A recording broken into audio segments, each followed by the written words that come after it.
এখন যারা আমরা বিয়ে করি নাই বা করে ফেলেছি, তাদের এখানে একটা চ্যালেঞ্জ আছে, সেটা হলো আপনার পরিবারটাকে জান্নাতি পরিবার রূপে গড়তে হবে। এখন গড়তে হলে কি করতে হবে? ধরেন আমি ধরে নিচ্ছি আপনি বিয়ে করেন নাই। প্রথমত আপনার বিয়ের ক্ষেত্রে কোনো প্রকার ভুল করা যাবে না। বিয়ের ক্ষেত্রে আপনার কোনো রকমের ভুলের কোনো অবকাশ নাই। অবকাশ নাই বলতে বোঝাচ্ছি যে যখন আপনি বিবাহিত নন তখন আপনার কাছে বিয়েটা একটা ফ্যান্টাসি, যে বিয়ে করতে হবে, বিয়ের আলোচনা শুনলে মুখে হাসি চলে আসছে, কিন্তু বাস্তবতা কিন্তু এমন নয়। যদি আপনি এই ডিসিশন নিতে ভুল করেন, আদর্শ পরিবার গড়াটা খুব ডিফিকাল্ট হবে এবং পরবর্তী লেগেসি সন্তান প্রতিপাল ইসলামিক প্যারেন্টিংসে অনেক বেগ পেতে হবে আর কি। তো বিয়ের ক্ষেত্রে রাসূল সাল্লাল্লাহু আলাইহি ওয়াসাল্লাম যেটা বলেছেন যে তোমরা অবশ্যই দিনদারিতাকে প্রাধান্য দিবে। এখানে যদি তার সৌন্দর্য থাকে, সে দেখতে সুন্দর হয়, বংশ ভালো হয় এবং অর্থবিত্ত থাকে, এটা তো আপনার নূরুন আলা নূর, আলোর উপরে আলো। যদি এটা নাও হয় তারপরে আপনাকে দিনদারিতা প্রাধান্য দিয়েই বিয়ে শাদী করতে হবে। এই জায়গায় কোনো রকম কম্প্রোমাইজ করতে যায় না, বা এই ব্যবসায় ভুল করলে আপনি সারা জীবন লস খাবেন, ঠিক আছে? আর যারা বিয়ে করে ফেলেছেন কিন্তু দিনদারিতার ঘাটতি আছে, তাদের জন্য সবর ছাড়া কোনো অপশন নাই। সবরের মধ্য দিয়ে ঠান্ডা মাথায় স্ত্রীকে বা স্বামীকে ওয়াজ নসিহত করতে করতে করতে, দোয়া করতে করতে, আল্লাহ যদি কোনোদিন হৃদয় বা কলবকে পরিবর্তন করে দেন, ইনশাল্লাহ আপনিও আপনার পরিবারটাকে আদর্শ পরিবার করতে পারবেন ইনশাল্লাহ। আর যদি দেখেন যে নূহ আলাইহিস সালামের মতো ঘটনা ঘটেছে, সুদীর্ঘকাল চেষ্টা করার পরে কোনো ফলাফল আসছে না, তাহলে আপনি আপনার কবরের ফিকির করেন, তারা তাদের কবরের ফিকির করুক, ব্যাস ছেড়ে দেন। ওই যে লাইসা মিন আহলিক, সে তোমার পরিবারের কেউ নয়। কাকে বলা হয়েছে? নূহ আলাইহিস সালামের ছেলেকে বলা হয়েছে। নূহ আলাইহিস সালাম বলছেন যে ছেলে, আমার ছেলে আল্লাহ, সে আমার পরিবারের, তাকে কি মাফ করা যায় কিনা? আল্লাহ পাক বলছেন লাইসা মিন আহলিক, সে তোমার পরিবারের কেউ না। তার নাম ছিল কেনান। এখন ধরে নিলাম যে আপনি বিয়ে করেন নাই, তাহলে আপনার সিদ্ধান্ত হবে এখান থেকে ইসলামিক প্যারেন্টিং করার জন্য আপনাকে দিনদারিতাকে প্রাধান্য দিয়েই স্বামী বা স্ত্রী চুজ করতে হবে। এরপর বাকিগুলো দেখবেন ইনশাআল্লাহ। আমরা দোয়া করি আল্লাহ পাক সবাইকে দিনদার স্বামী এবং স্ত্রী নসিব করুন, আমিন। আর দিনদারিতা কখনোই বাহ্যিক লেবাস পোশাকে বোঝা যায় না। বাহ্যিক লেবাস পোশাকে একটা ধারণা পাওয়া যেতে পারে যে উনি দাড়ি রেখেছেন, হয়তো নামাজ পড়েন, নামাজ 5 ওয়াক্ত পড়েন, নামাজি ব্যক্তি, আশা করা যায় ভালো হবে। তিনি হালাল খাচ্ছেন না হারাম খাচ্ছেন খোঁজ নিতে হবে, তার পরিবারের ব্যাকগ্রাউন্ডটা খোঁজ নিতে হবে, তার বাবা কেমন, তার মা কেমন, তার আপনার শাশুড়ি কেমন, আপনার শ্বশুর কেমন, খোঁজ নিতে হবে। কারণ দেখা যায় যে যে পরিবেশে বড় হয়েছে তার মধ্যে সেই প্রভাবটা থেকে যায়। এ কারণে এর ব্যতিক্রমও হতে পারে যে একটা নোংরা পরিবেশের থেকেও তো ইব্রাহিম আলাইহিস সালামের জন্ম হতে পারে, জাহেলি মক্কার মধ্যে থেকেও তো মুহাম্মদ সাল্লাল্লাহু আলাইহি সাল্লামের জন্ম হতে পারে। কিন্তু অ্যাজ ইউজুয়াল একটা কনসেপ্ট হচ্ছে যে যে পরিবেশে বড় হয় ওই বিষয়গুলো তার মধ্যে কিন্তু থেকে যায়। এটাকে কুফু বলা হয়। বিয়ের ক্ষেত্রে কুফুটা ইম্পর্টেন্ট, আপনারা খেয়াল রাখবেন যাতে করে বিয়ের ক্ষেত্রে এই ভুলগুলো না হয়, তাহলে সারা জীবন একটা বড় হ্যাসেল পোহাতে হতে পারে। আর বিয়ের পরে ঠিক করে নিব এই কনসেপ্টটাও ঠিক না। বিয়ের পরে ঠিক করে নিব এই কনসেপ্টটাতে গিয়ে অনেকে ভুল করেছে, উল্টা সে নিজেই বিভ্রান্ত হয়ে গেছে বা দাড়ি ছেটে ফেলেছে। স্ত্রীকে তো পর্দা করাতে পারেই নাই, উল্টো দাড়ি ছেটে ফেলেছে। এরপর আপনার লাইফটা শুরু হবে। বিয়ের সময় অবশ্যই মোহরটা কম করার চেষ্টা করেন, সামর্থ্য অনুযায়ী কম করার চেষ্টা করেন। যদি আপনার সামর্থ্য থাকে 1 কোটি টাকা মোহর দেওয়ার, অবশ্যই দিবেন, কিন্তু সবার তো সামর্থ্য থাকবে না। তাই মোহরের যে বিজনেসটা সমাজ আমরা দেখি, অহেতুক প্রতারণা করা, 20 লাখ 30 লাখ মোহর লিখে ফেলে পরবর্তীতে না দেয়া, মাফ নিয়ে নেওয়া, এটা চিটিংস, প্রতারণা মেয়েদের সাথে। আর একই সাথে আমরা যে যৌতুকে অভ্যস্ত হয়েছি, এটা একটা গায়রতহীনতার পরিচয়, ব্যক্তিত্বহীনতার পরিচয়। বিয়ের টোটাল কস্ট বিয়ের করবে ছেলের পরিবার। মেয়ের পরিবার যদি খুশি হয়ে কিছু দেয় সেটা নিতে কোনো আপত্তি নেই, খুশি হয়ে উইলিংলি কিছু দিলে নিতে আপত্তি নেই, চাপ প্রয়োগ করা যাবে না, যৌতুক তো বলাই যাবে, টোটালি নিষিদ্ধ, হারাম, ইসলামে টোটালি হারাম। এরপরে লাইফ শুরু হবে।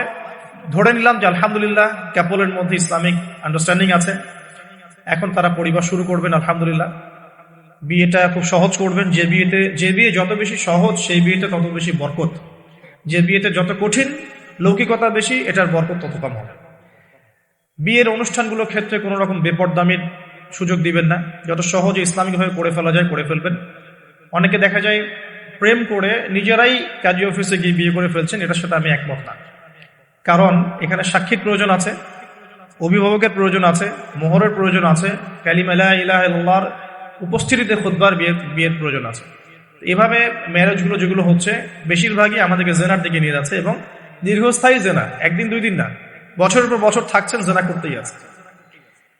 তো একটা পয়েন্টস মিস করেছি, একটু টাচ করে দিই, যে বিয়ের আগে নিজেদেরকে পবিত্র করে নিয়ে নাকি, যদি অপবিত্র জীবনেও থাকেন বিয়ের আগেই নিজেকে পবিত্র করে নিয়েন। কারণ এটাই স্বাভাবিক যে একজন পবিত্র সত্তা আরেকজন পবিত্র সত্তাকে পাবে, এটাই স্বাভাবিক।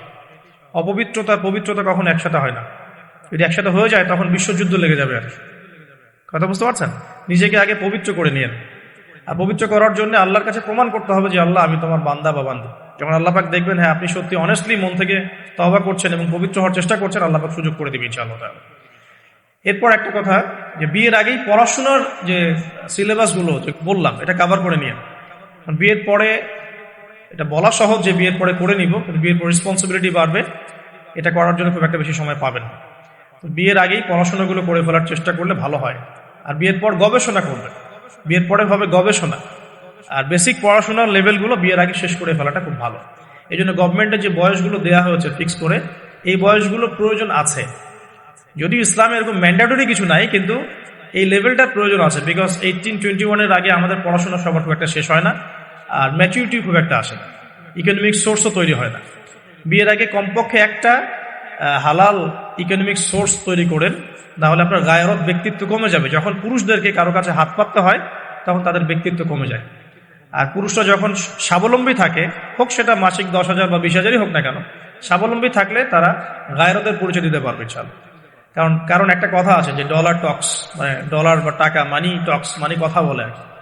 যখন আপনি সবার মানে ডিমান্ড গুলো ফুলফিল করতে পারছেন, আপনার বোন, আপনার স্ত্রী, সন্তান, শ্বশুর শাশুড়ি, আত্মীয় স্বজন, আপনি তখন সুপার হিরো।